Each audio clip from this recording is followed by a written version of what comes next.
Hi, this is Coach Colette, and welcome to another episode of Coach Chat. This conversation is with Suzanne Sinatra. She is founder and CEO of a startup called Private Packs, and this is a solution for women that helps to provide comfort and relief for when we are experiencing pelvic or vaginal pain. So this episode is all about this woman's journey to bring a solution to form from an idea. Suzanne shares all of the pivots and iterations from going from idea to MVP to bringing on a designer and all the way through to their first Kickstarter campaign. Suzanne also shared her experience as a cancer survivor and how her health has impacted her founder's journey. She and I had some very candid discussions about what it's like to balance your health with trying to bring your venture to life and to the world. So I really think that you're going to be able to get some great nuggets in here. She has this great quote about letting things marinate before you take action. So definitely keep your ears tuned in for what that's all about. So get ready and listen up to this episode of Coach Chat with Suzanne Sinatra. Hi, this is Coach Colette, and I am excited for another episode of Coach Chat. Today, I will be speaking with Suzanne Sinatra. She is the founder and CEO of Private Packs, which are a sustainable treatment for women when we are experiencing pelvic or vulva pain. So yeah, we're talking about down there, ladies. What we love about the solution is that it's discreet, reusable, and it helps give you comfort while you are on the go. So I'm really excited to chat with you today, Suzanne. Welcome. Thank you so much for having me. I'm Oh, so excited to start this combo. I know, it's my pleasure. Yeah, so we're talking about yoni today, yoni Yeah. healing. So yeah, I'm really curious. How did this idea come to you, and how did you bring it to form? Okay, so it actually started in 2014. I had gone from my run-of-the-mill Brazilian wax. And for those of you that don't know what a Brazilian wax is, it's the removal of all the pubic hair, back to front, all the holes, everything's removed. And this young lady used a wax that was too hot, and it ripped off all of my skin down there. Ouch. And I came home, I was in pain, and I went to the freezer like you normally do when you're in pain to grab something to like relieve the swelling and the inflammation that had happened. And I saw the peas in there, and it was as if my vagina was like, don't put that on me. And then I ended up using like a small Poland Springs bottle because it had no edges to it. And I sat down in front of my computer and I Googled vaginal ice pack, and I couldn't find anything. Wow. So that was the accident that started it all. But what got my wheels turning was that, one, I cannot be the only woman out here that has vaginal pain. And now besides this accident, I hadn't really had really big vaginal pain, like a big episode to warrant to buy something. So I got on the phone with all my girlfriends because I'm that friend that tells all her friends, don't go to that place, go to that place. Like I'm like a walking Yelp review. So they would then in turn tell me, like, I could use something like that for after my baby. I could use something like that after Soul Cycle. I could use something like that during my yeast infection. And then that was the reason I actually started the company, because I was like, oh, there actually is more women out here that is in pain down there. So in 2014, I started off the process by looking at patents first. Mm-hmm. And then I decided when I had money to go into production, get an MVP. So for instance, a MVP is a minimal viable product. And I had no idea how to get what was in my head out to an actual product. So I actually found an industrial designer when I figured out what an industrial designer was to actually make the shape of it. And I got it 3D printed. Wow. So let me preface this by saying my trade, my 9 to 5, what puts food on the table is that I'm an event planner. I plan conferences and trade shows, seminars. That is my trade. So creating a product did not come second nature to me at all. I had to go and learn everything myself. Mm-hmm. And it took a lot, like majority of my evenings and weekends. Right. Wow. That's amazing. I love so much of that journey, that sense of starting with your real issue, your real problem, and then validating it with other women, right? Saying, okay, I can't be the only one that's doing this, so let me check in. Because I think as founders, that can be challenging when you think, okay, I've got this idea. Does anyone else have this issue or concern? Right. And this was in 2014. So it was before Thinx did their Kickstarter. So it was really taboo talking about menstruation and down there. So thankfully for them, they launched first and kicked in the door to create a path for me. So I'm very grateful to Thinx. Right. Because they started the conversation and then normalized it. Right. Yeah, that's an interesting thought, right? Because now not only do you have an idea, but you're also having an idea, like you're saying, about an issue that shouldn't be, but for whatever reason is or was taboo to talk about. How did you gain your confidence to talk about this issue? Or was that not something that concerned you? At the time, it really was talking about it incorrectly and paying attention to people's reactions when I spoke about it. Because first I was pitching it as if it was a sex toy. It did not work. Lawyers would not talk to me. Nobody would talk to me, just like people that I needed just to make the company go forward. Forget investors. That's when I was like, okay, I need to make this more of a medical device. And then I noticed that when I would speak to investors, when I go to events and network, they wouldn't talk to me because when you say medical device, people think FDA. So then I had to pivot again to make it just a consumer product good. And how I learned how to make that pivot was when I did my first business plan.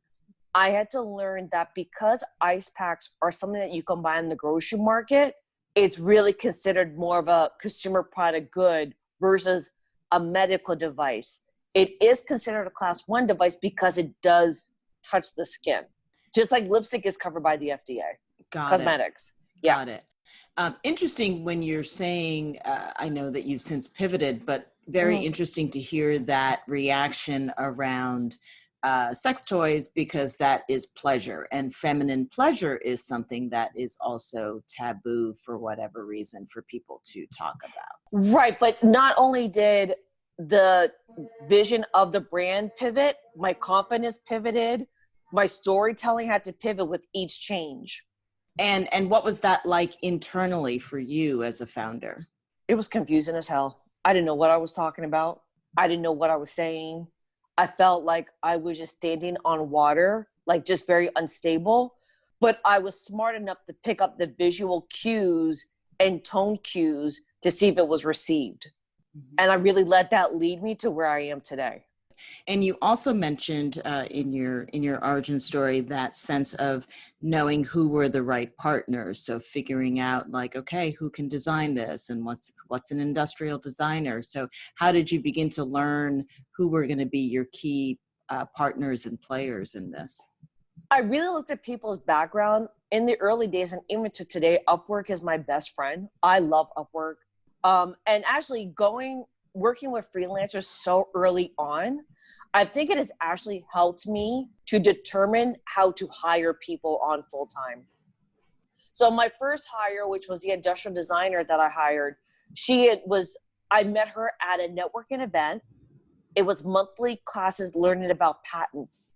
And that's how I met her. And she had gotten design awards.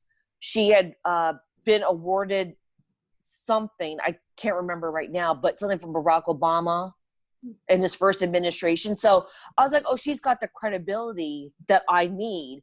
And when I met with her, she really vibed with the vision and the mission of the company, because that has never changed. The vision was always to help women with their vaginal pain. I always knew that if I was going to come out with the second product, I would go back to her. Mm-hmm. Right. Yeah. Yeah. I knew I was going to hire smarter than me. Ooh, hire smarter than you. That's a quotable quote. That's amazing. And then you mentioned, having to create the MVP, and then how did you move into that next stage of development? So once we did the drawing, she created the files, and I decided to get it done through Shapeways, which was a 3D company here in New York. And what they created was like a very small version of it, and I didn't like it. So it was very cheap to do. It was like $50. And then that's when I started to contour it more and make more rounded shapes to it. Because again, this was just all in my brain. So the fact that that was my first MVP and how it looked, I was very proud of it. But then I was able to pivot more. And then I found another 3D printer in the city on the Lower East Side that used a material that was like a very flexible rubber.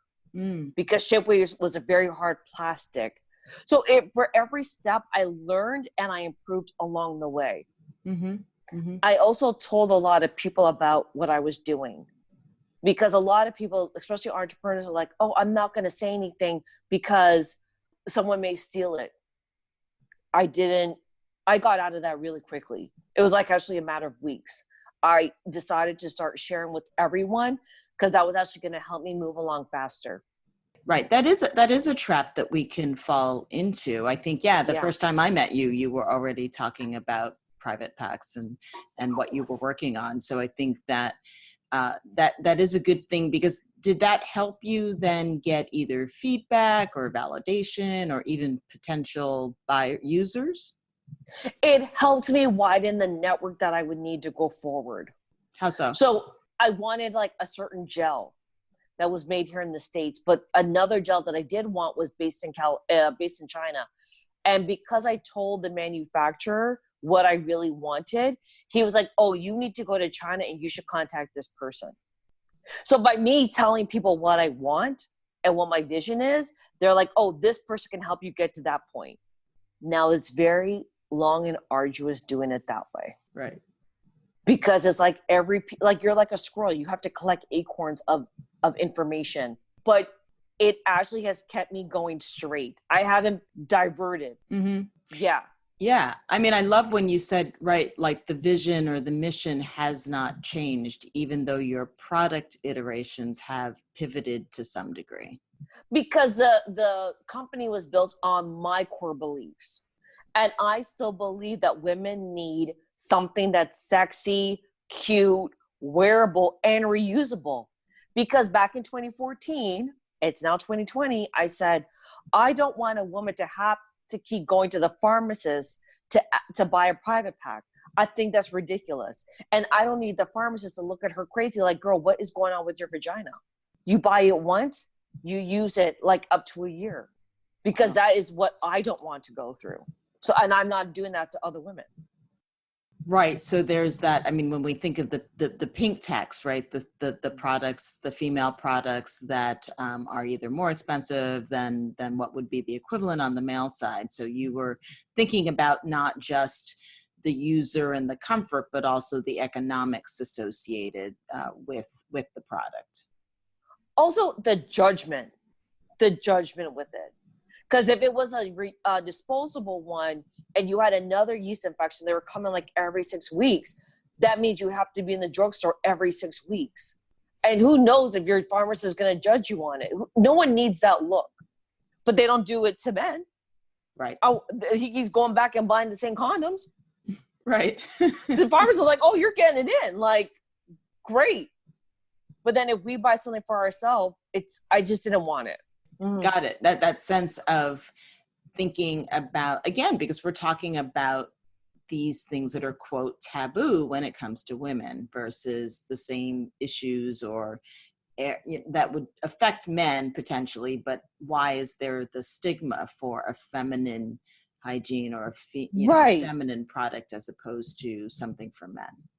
Right. And then that core belief does follow through in the marketing, in planning out the sales and distribution, because when women are in pain, when anyone's in pain, you want relief immediately. For instance, I don't have the money right now to pay for shelf space at CVS or the Walgreens. So we're going to be direct to consumer right now. But I want to offer Instacart in urban cities, because if somebody wants something right away, like a private pack, just give it to me now. I'm not going to wait 3 days for your shipping. Right. But again, it's because I am my own customer. I think I know what I would want. And that's the core belief. Women's health.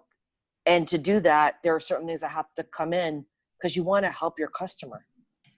Yeah, I love this. I want to switch gears a little bit, although you did mention earlier about your confidence level around pitching, and how do you stay aligned? How do you stay on mission, on brand for yourself? I think because I live it and breathe private packs every day. I am very fortunate. I don't have a boyfriend. I don't have kids. I live in America by myself. So I'm able to focus on it 100% of the time. And then I put myself in positions where I'm always talking about it. Now, when I was an event planner, because that was my job, and I'd have to go there from 9 to 5, it was extremely difficult. But when I made the decision in 2015, when I got fired, and I got big time fired too, which was very sad. I made that decision in 2015. I was like, okay, you know what? Private packs is my career. Event planning is now my job. It's just a means to an end. And from that, I decided I was going to be an entrepreneur for life. And when I accepted that, and I started putting myself willingly in front of people that would force me to talk about it, that's when my confidence really grew.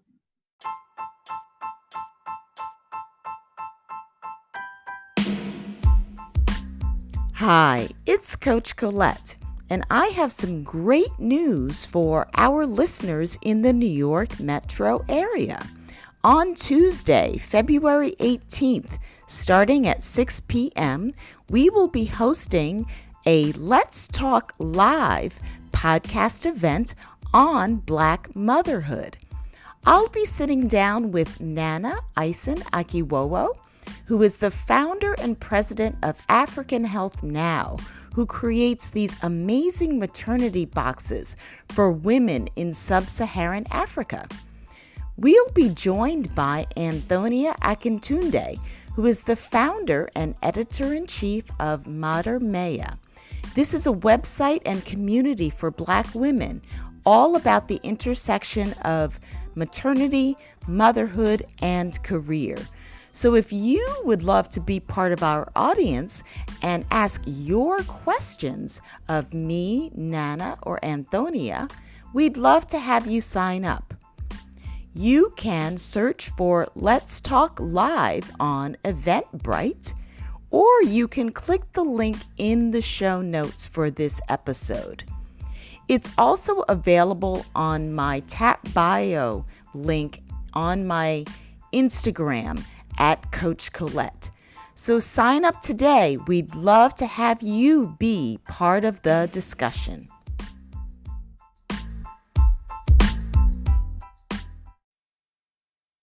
Yeah, I do want to come back to the downsizing, because I've had similar experiences in my career. Although as the stress management coach, it begs me to ask you the question, how do you care for your health and well-being, given that you are now a full-time entrepreneur? Okay, so this was a little bit crazy. So back in 2015, I went for my mammogram, and they kept reaching out to me, and they said, Suzanne, we need you to come back. We see something. So I decided to say to myself, which was wrong, Suzanne, you ain't have no time for cancer. Okay. So fast forward now to 2017, I was working at Deutsche Bank as a consultant. And then at night, I would come home and work on private packs. And on the weekend, I went on a date with this guy. He wanted to break up with me because of my horoscope sign. His words were, because you're a Gemini, because I'm a Gemini, you're a Scorpio, it's never going to work.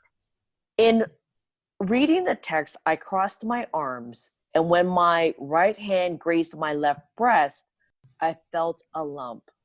Fast forward, that was a Monday, because I was watching Love and Hip Hop. That Saturday, I got myself to the gynecologist. I told her she's got to request a test. Fast forward to August 11th, I had breast cancer. Wow. So what the bad thing is, between 2014 and 2017, I wore my tiredness as a badge of honor because I was working so hard, not realizing that my body was telling me something. And even when that happened, I was still going hard, but I did not take care of myself at all. I didn't. I'll be the first to admit it. And that mistake from 2015 cost me dearly, to the point I didn't go for my 2016 mammogram. I missed a year. So August 11th, I got diagnosed. September 11th, I was in chemotherapy. Wow. And I was so sick that there was no ounce of self-care that I can do because chemo was really hard on my body. Then 8 weeks later, after my first chemotherapy, I had burned through all my money at Deutsche Bank and I was on welfare and food stamps. Wow. That is when things really went left because the cancer spread.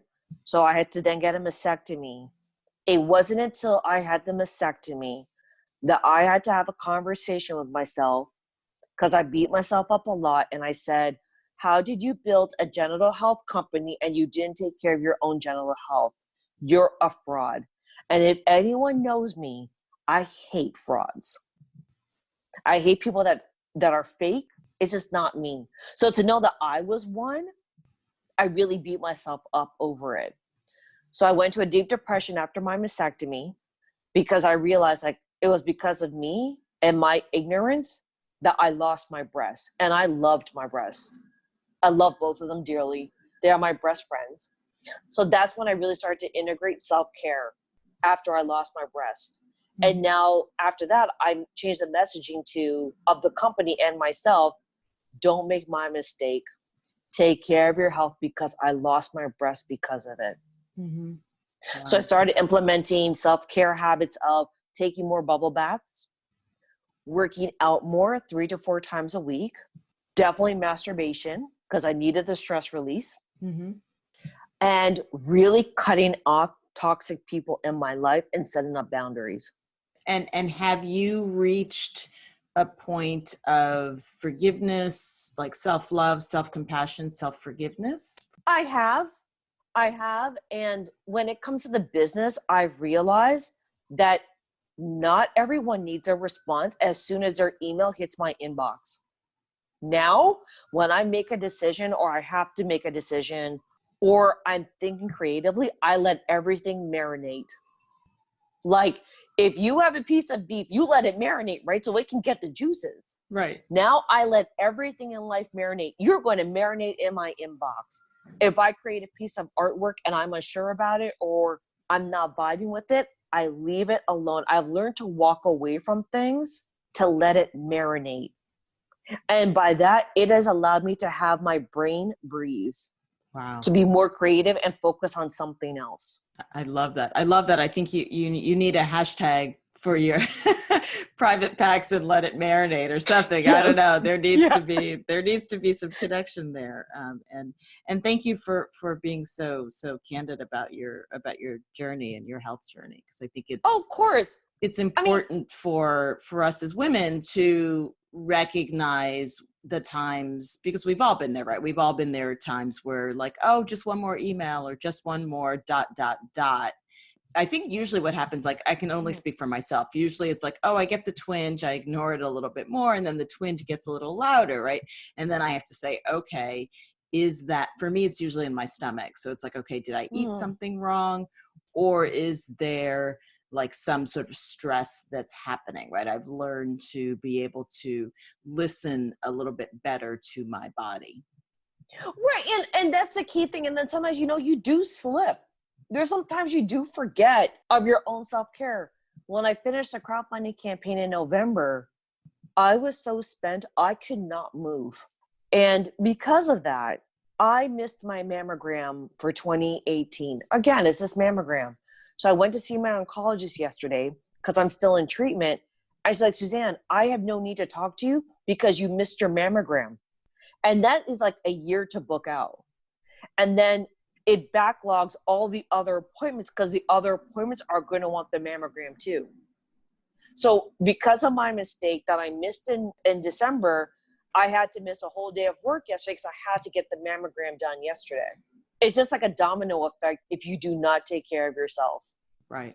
All of the wonderful things that we're all working on, right? Like those things won't come to fruition if we're not taking care of ourselves. I think that I say that for all of us, and then for for us that are solopreneurs or solo founders, right? Like if we're not here or we haven't imparted that wisdom to others, it's not going to happen, right? So if correct, it should always be our own personal motivation, and yet for those of us that need the external motivation to think about, well, what are you trying to create in the world, and that your health and well-being will help you to be able to do that even more effectively. So yeah, let's jump back to, so I've been downsized twice in my former corporate career. So I feel like it taught me a lot about resilience. What did those experiences do for you in terms of being separated from a former job? I think what was great about my former job was that I was fired. I didn't walk away on my own. And my firing was very interesting because I worked with these junior coordinators and we didn't realize this, but I was getting warnings. And I was like, how am I getting this warning about how I'm treating this young person? I'm like, I don't get what's happening here. So I got written up twice and I was about to get written up the third time. And my boss happened to walk by all the coordinators plotting to get me written up a third time. And my boss went to their boss. Their boss confronted them about it. But before she got to them, they went and complained about me the third time. That experience gave me the worst anxiety because I kept feeling like I wasn't good enough. And I never want to give someone that power again. Right. But because I was fired, I realized I gave them that power. Right. When I really should not have given a crap. But I take such pride in my work that I think I cared too much about something that was just a job. And that's interesting how we internalize other people's perceptions of ourselves. Yes. And particularly, I don't know if there were any connections to, like, I think about it, we've had conversations on this podcast talking about microaggressions or other types of bias situations where people are saying things based on stereotypes or other perceptions, and then we can internalize that, and that becomes like, oh, I'm not good enough, or I'm not worthy. Yeah, I'm good. I'm not there anymore today. Mind you, it has been a decade to get to here, and a lot of introspective work. So for Private Packs, is there a following or a tribe? I'm always interested, as someone who is also doing work with women, like how we bring in women into our communities to create not just users of our products or services, but also building communities of women. Is that something that you are interested in or working on, that you see as part of Private Packs? I am. So we do have a beautiful community. We have about 2,800 followers on our Instagram. And I hate saying the word like followers, but I really do feel like it's a community on there, because when I do a post and it resonates with them, they definitely communicate with me via Instagram and they slide into my DMs. One time I had a very young girl reach out to me because she was experiencing vaginal pain because she was trying to lose her virginity. And I said to her, I was like, I'm curious, why did you reach out to me? Right? Because it's the brand. It wasn't like my personal page. And she's like, I was just really hoping that you would write me back. Wow. And I was very honored by that because a lot of us CEOs and founders don't have time. So I'm happy she chose me to take her on that journey, because I said to her, I was like, you should really talk to a doctor. And she said, I'm afraid because I don't want them to tell my parents. So if you have to reach out to someone older and it be me, then maybe that's what I was chosen for.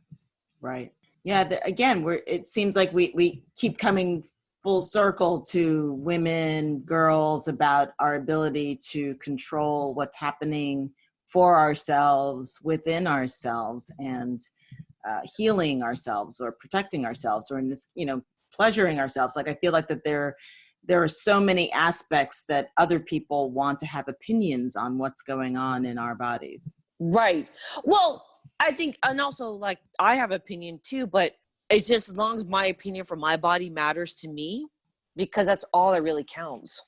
Not even my doctor's opinion of my body matters to me. And I'm always learning too. Like, I just learned something on Twitter, actually, that if you ask your doctor for something and they tell you no, you tell them to put that on your medical record. Make the note on your file. Right. And I was like, oh, I never even knew that. And I'm going to do that going forward. Right. Because if you've learned about an alternative practice or some other healing modality that they're skeptical about, or don't want to run a certain test, it's right. that documentation that you asked and you were refused. Right. Because like I wanted medical marijuana and they wouldn't give it to me. And I'm like, but I can get it. Right. And I'm in pain. And she wouldn't give it to me. And I didn't ask her to document it. And I should have. Got it. That's so interesting. What do you see as a founder in this women's health, sexual health landscape? What do you see as trends going forward? A lot of beauty products were down there. A lot of products in terms of lotions, rubs, stuff with CBD in it, natural products. I know a really great natural product is by the Honey Pot. So a lot of beauty for down there. I think it's going to become its own category. And so allowing women to be able to have comfort, have pleasure, but with their own choice or by their own choosing. Right. Like, instead of reaching for coconut oil, there are balms and lotions that are created for the vaginal skin that help. Not like that candle that Gwyneth Paltrow just touted for her vagina, but more natural products for down there. And are you hopeful for women's health, women's sexual health? I am hopeful for women's sexual health. I think there are a lot of great founders doing wonderful things like Ownut, Dame, Honey Pot. But again, it's just that we are getting the investments and the funding to really push these out to the drugstores to make it more accessible for women to get. So that's where I'm a little bit skeptical looking at the investment side of it. Right. Do you still find it to be challenging to influence or convince investors that these products or your product has merit value? I do. Like this one investor I spoke to, I was speaking to her, I was like, I already did the crowdfunding campaign. What should I do next? And she said to me, well, you need to get $20,000 a month in sales. And I'm like, well, if I got that, I wouldn't need you, would I? Because that's $1 million a year. So I can hold on to my equity, hopefully get acquired quickly, and I wouldn't need you at that point. Because with investors, which is even harder to get out of than a marriage, which I did already, that got dissolved in a matter of weeks. You pretty much will have that investor for the life of the company. And luckily, she showed me her cards very quickly. So I'm like, I'm never going to you for money. Right. So it sounds similar to what you were saying in terms of how you hire people looking for that alignment. Would you say it's the same alignment when finding investors? That everyone in your life, that everyone in your circle.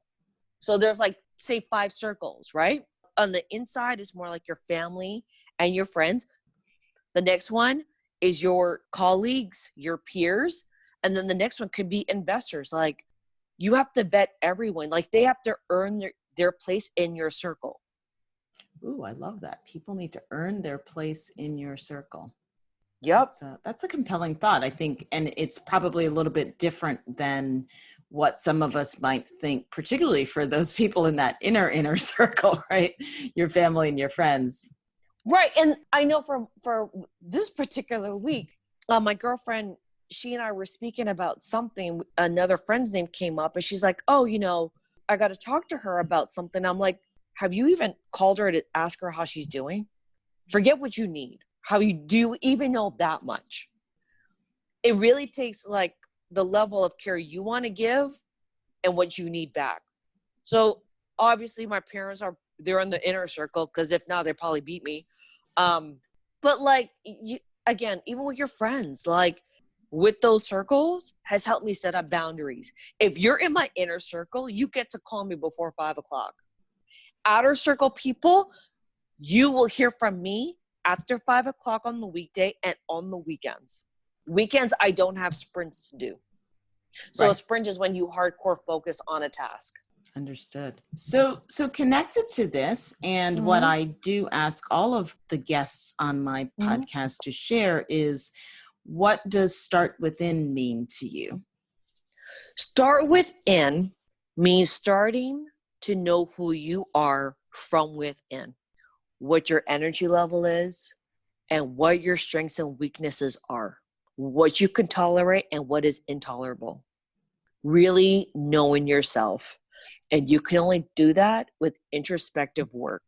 And that starts within. Awesome. Beautiful. I love that. That's amazing. And it's interesting as founders, right? How we are taking care of ourselves and learning about ourselves through the different iterations of our businesses, and being able to take feedback constructively without, letting it, because I don't know, for, like hearing no, right? What we all as founders hear no thousands of times, right? How not to let that no completely crush you. Right. But I heard this so many years ago. This woman said on a panel that rejection is God's protection.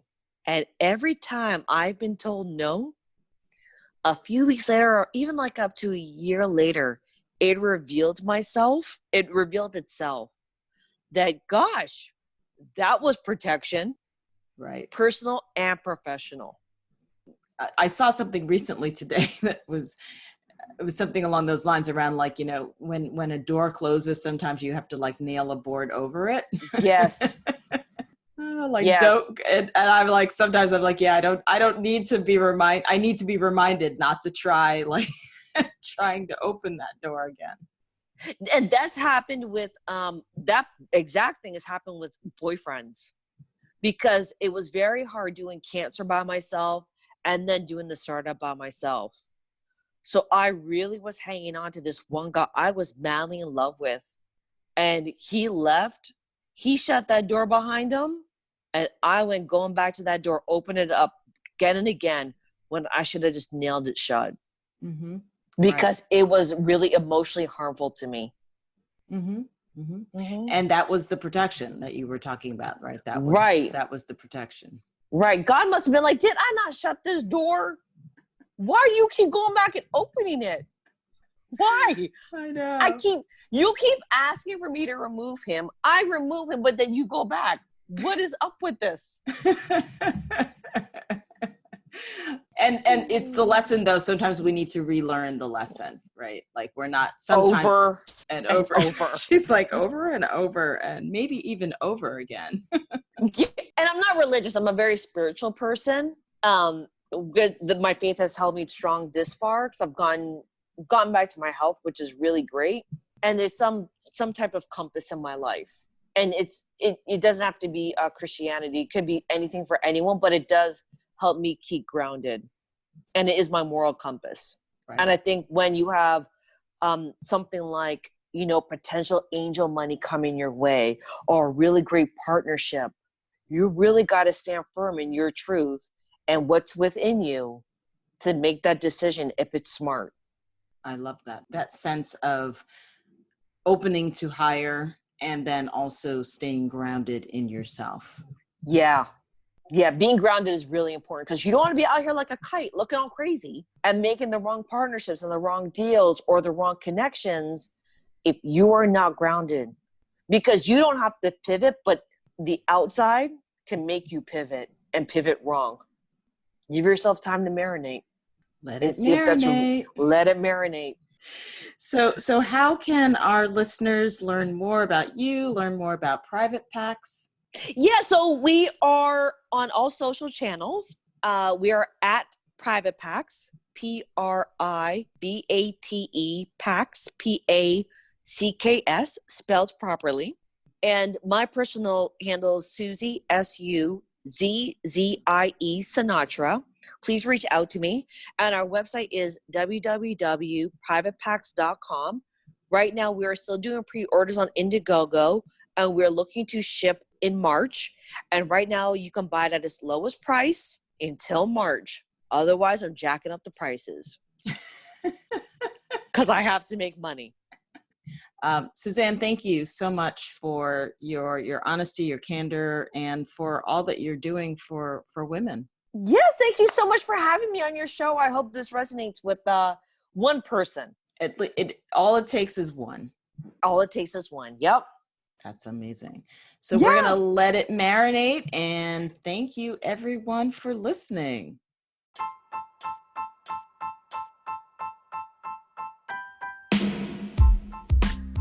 If you enjoyed this episode and haven't already subscribed, you can do so on Spotify, Apple Podcasts, or wherever you like to listen.